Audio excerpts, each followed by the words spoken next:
I will go through candlesticks and different patterns they form, which could be used to interpret where price will go next. First, some basics of how a candlestick is constructed, and to show this, I will start to explain by looking at a candlestick where price closed up, and I will call this a positive candlestick.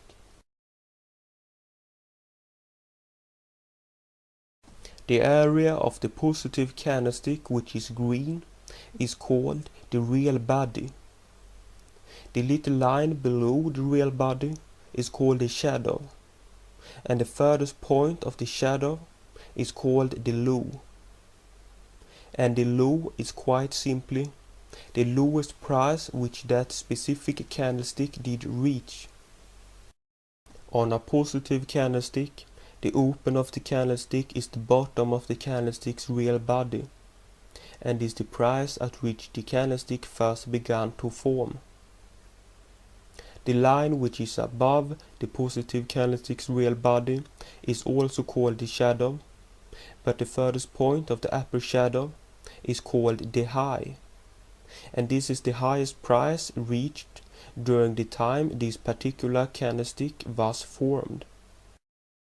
The close for a positive candlestick is the upper part of the real body, and the close is the price where that specific candlestick stopped to form, and another candlestick instead began to form beside it. The construction of a positive candlestick is easy to understand if you contemplate that at the open, the positive candlestick begins to form, and then it could go down and create a lower shadow, but before the positive candlestick stops to form, it will move above and close above its open in order to become a positive candlestick. And if it moves up to a price above its open, but then ventures down a little, but still above the open, an upper shadow and a high is formed. A candlestick where price went down and closed down, I will very conveniently call a negative candlestick, but not that it isn't anything special negative about it. You could place a trade on a negative candlestick as well as a positive candlestick. The area of the negative candlestick, which is red, is called the real body. The little line below the real body is called the shadow, and the furthest point of the shadow is called the low. And the low is quite simply the lowest price which that specific candlestick did reach, the same as with a positive candlestick. On a negative candlestick, the open is the upper part of the negative candlestick's real body, and the open is the price at which the candlestick first began to form.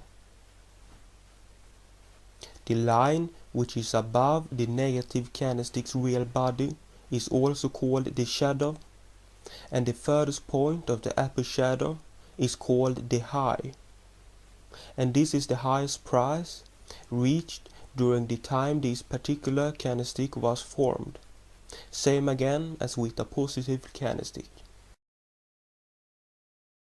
The close for a negative candlestick is the bottom of the candlestick's real body, and the close is the price where that specific candlestick stopped to form, and another candlestick instead began to form beside it.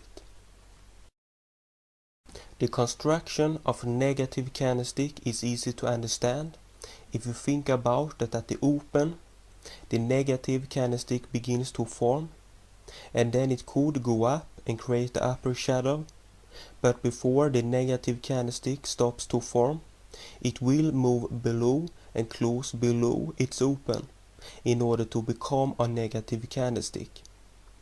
And if it moves down to a price below its open, but then goes up a little, but still below the open, and lower shadow and a low is formed. In my explanation of how candlesticks are constructed, I have used the colors green and red, but on many platforms the default is white and black.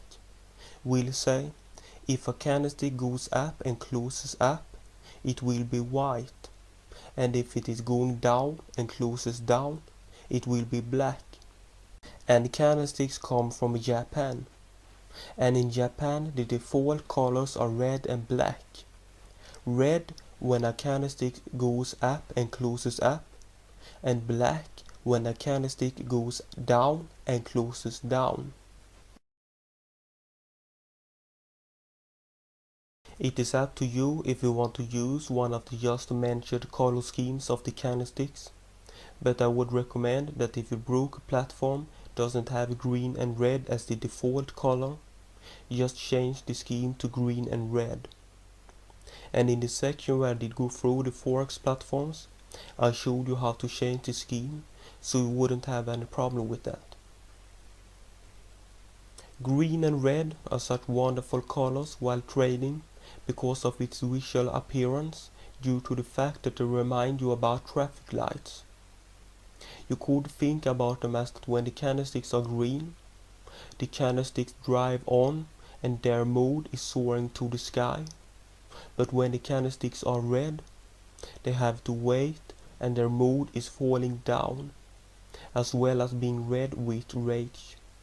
That is probably something all could relate to, considering the relief it is to arrive at a crossroad and having the traffic lights switch to green, as well as how frustrating it could be waiting at a red light. But just don't take this allegory too literary and only trade when the candles are green, because in order to make money in the Forex, you can't make trades depending on feelings, but based on well-cut educated guesses.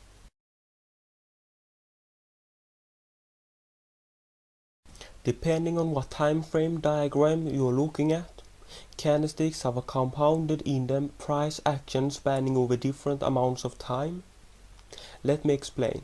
If you were to look at a 15-minute chart, a candlestick on that chart would be showing price action for a 15-minute period, and the next 15-minute period will be indicated by the following candlestick.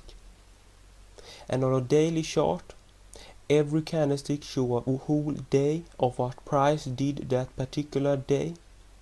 Example, what high or lows it formed and where it opened and closed that day. It is important to understand that the phenomena of how the candlesticks develops is closely watched by analytics, and the candlesticks means different things depending on how long or short the lower and or upper shadow is, and depending upon how long or short the real body is.